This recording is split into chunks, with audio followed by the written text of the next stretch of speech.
Is this a great setting for our summit or what?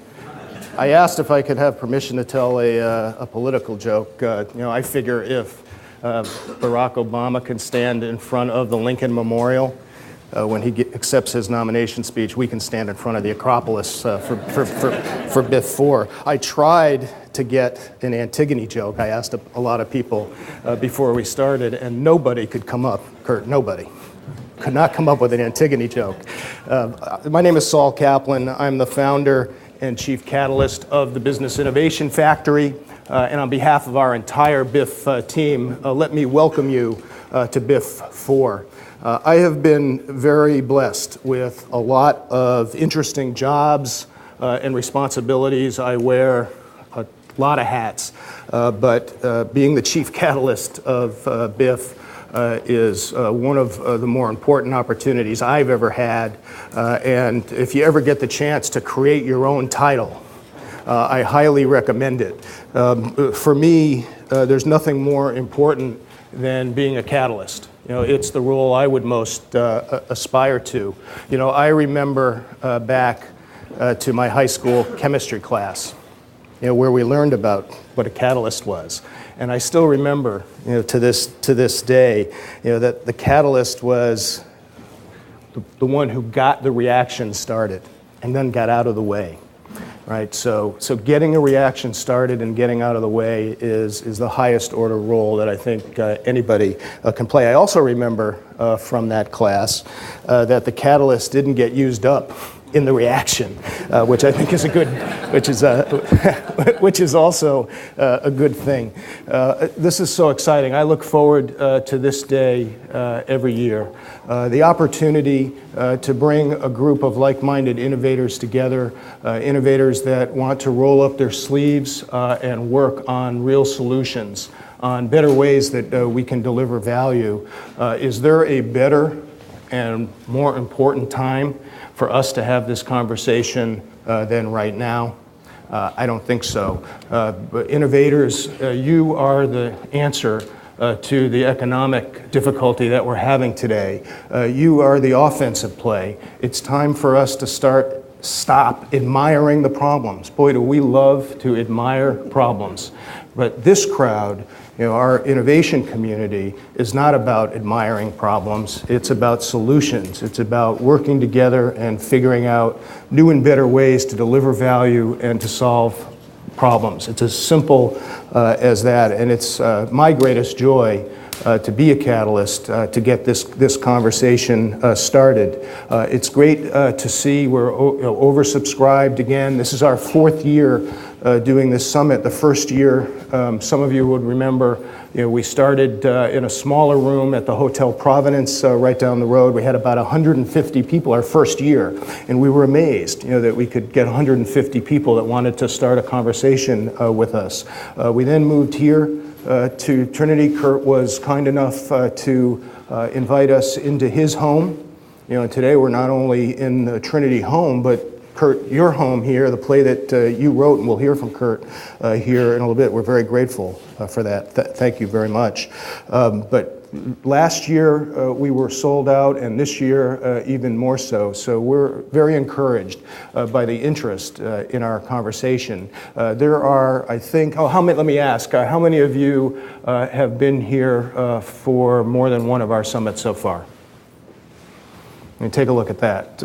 We must be doing something right, for people to come back. I think there's about 60 of you that have been to 3 or 4 of the summits here today. For those of you that are new to our conversation, come on in. The water's fine. It's not that difficult a conversation to join at any point in time.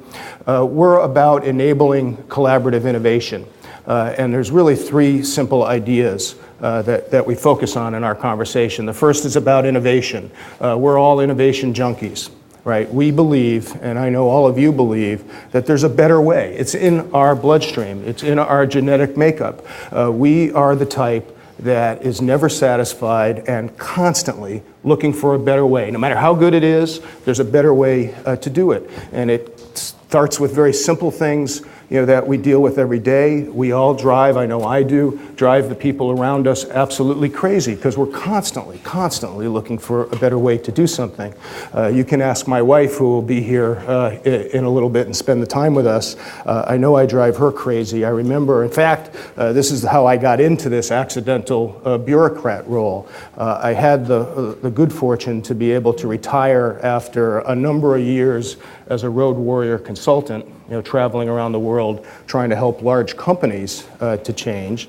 And my wife was not looking for a strategy consultant to help with household operations. I negotiated with Susan to spend a year trying to knock the cobwebs out and figure out what I was going to do. And she agreed, and I made the mistake one day. I bet you've all fallen into this trap. I came downstairs one morning and I opened the cupboard, the one that has the cereal boxes in it. We had 3 children at home at that time, and I made the mistake of looking at 12 half-open boxes of cereal in this cupboard, and I fell into the trap and said, there's got to be a better way. It's got a better way. Susan said, thank you very much. You need to find something else to do. I made the mistake of raising my hand. Governor Carcieri had just been elected, and next thing you know, I have the fabulous opportunity to try to help a local economy reposition itself.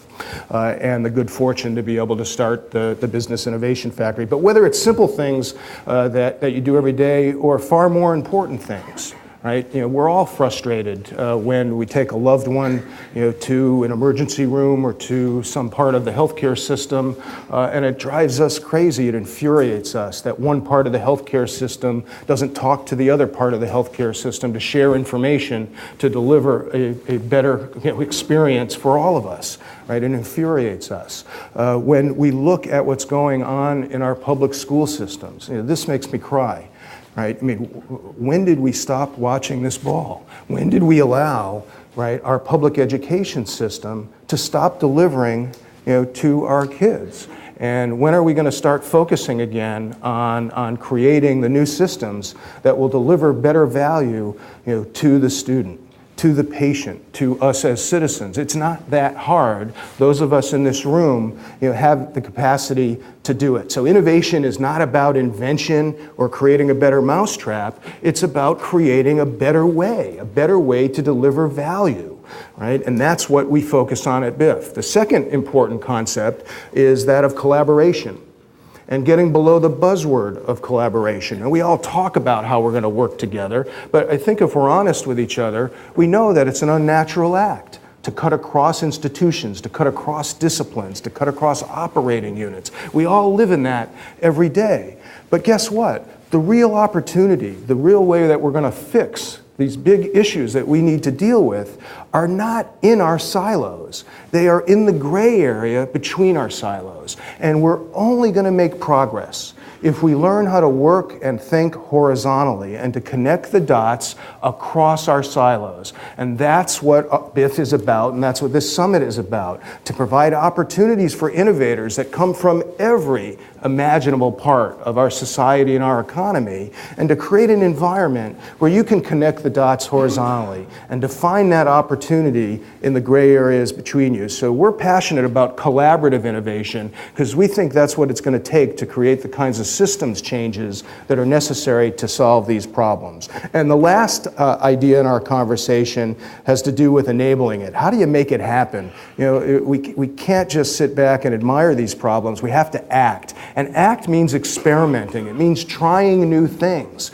It is very difficult while you're pedaling the bicycle of your current business model or the way you do business today. And it's not just businesses. It's government agencies, it's schools, it's all organizations. But while we're pedaling the bicycle of today's business model, we have to find the capacity to experiment. My new mantra is R&D for new business models. The same way you think about doing R&D for new products and technologies, I think the successful leader of the future is going to experiment constantly with new ways to deliver value and new business models, even business models that might displace the one that you currently work in.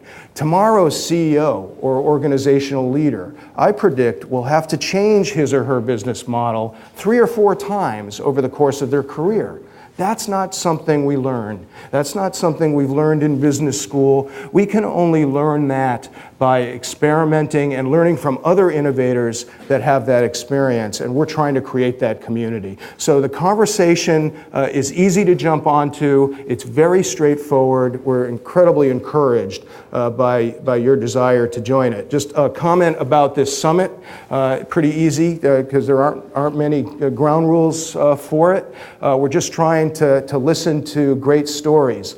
And I learned this, Richard Saul Werman, my friend and mentor here, Richard, good morning, is here this morning. He invented this genre. He absolutely invented this genre, and I will never forget. I've become friendly with him, and Richard, you'll recall one day you were kind enough to listen to me talk about what we were going to start in the Business Innovation Factory and the summit that we were going to create. That was before BIF-1. And I went down there and I had the typical consultant framework, and I had, this was a cool framework. We were going to have, I had this matrix that had on one dimension different value networks, healthcare, public safety, and on the other dimension I had scale. We're going to go from nanotechnology, up to global, and we're going to organize all of our speakers. And then Richard just shook his head. He looked at me and he said, "Saul, you have a lot to learn about how to put on one of these events. Let me tell you what you need to do." He said, and I'll never forget it, he said to me, "What you want to do is bring interesting people that you want to have at your dinner table, that you are interested in their story and that you can learn from, and then invite other people to listen. That's it. That's all it is. There are no other, no other rules, no more sophisticated framework." And we listened, and that's what we do. You're going to hear from some incredible storytellers. What we have in common are a passion for innovation and creating a better way, and you're going to hear stories that cut across every imaginable place. It's up to you to make the connections. It's up to you to determine where the value is between storytellers. Every single one of you here today will come away with your own connections and your own new ideas. We won't prescribe it from up here on the stage. It has worked for us over the first 3 years. I know it's going to work for us here today. I want to welcome and thank our 2 co-hosts, who I will introduce more fully here in a little bit, but I want to say good morning to Bill Taylor and Bruce Nussbaum, our 2 co-hosts. Bill, Bruce, thank you for joining us. We're very fortunate. Bill has, you're almost a BIF, you're a BIF junkie, I think, right? I think you are. Bill has been with us for every single one of the summits, and we're grateful for that. And Bruce joins us new this year, and we're very thankful. I mean, I think you invented the connection between innovation and design, and have taught us so much through your observations and through the stories that you've brought us, and we're very grateful to have you here today. Let me thank up front, rather than at the end. I think all of you that are part of our community know who really made this event happen. So I want to recognize Melissa Withers, Christine Flanagan, and Tori Drew. I'm hoping that they're in the room. Sometimes they're out.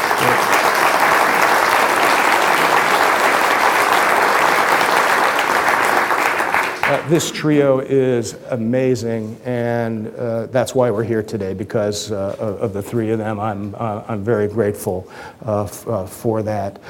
So I know this is going to be a great 2 days. It's time for the catalyst to get out of the way and let the reaction start.